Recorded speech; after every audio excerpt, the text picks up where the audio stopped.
The other matters considered today, it was agreed once again that the return of Australian residents is the priority in terms of arrivals to Australia. We must remember that our borders are actually shut. No one can just come to Australia.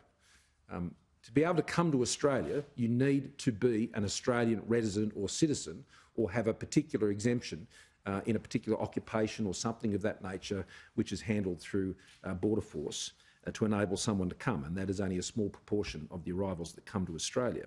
It was also agreed that from 15th of February the caps will return to the previous levels for New South Wales and Queensland, so we'll see that capacity lift again, and I particularly want to thank both of those states for that. As we know, New South Wales has always done the biggest share of that lifting, but it's, I've got to say, Queensland in recent times also has been above the odds in terms of the caps that they've been working to, and so we welcome that returning on the 15th of February. South Australia is also increasing what they'll take to 530. Victoria will increase to 1,310, and Premier Andrews and I will be having further conversations about where it goes after that. And of course, I'm still working through arrangements with Premier McGowan. They're obviously still working through some of the issues of this latest case. And so we just want to make sure that as appropriately paced about when they might be able to return to those previous caps in Western Australia. The status of the states are continuing to work to improve hotel quarantine around the country. There is a continuous improvement program. The principles that were set out by the AHPPC, it was good to receive the reports on how that is being implemented, whether it's the closed-circuit TV within those facilities and how that's operating, taking into account some of these more recent information about airborne transmission. And Professor Kelly, I'm sure, can respond to that if you have any questions on that. But hotel quarantine is the primary and remains the primary system for running quarantine in this country. It has been incredibly effective, as I said to you yesterday.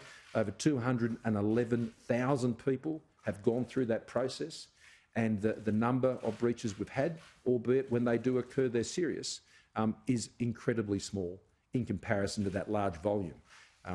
There isn't a country in the world, I suspect, bar a handful, who wouldn't want to trade places in terms of the issues that we manage here on COVID for the ones that they do.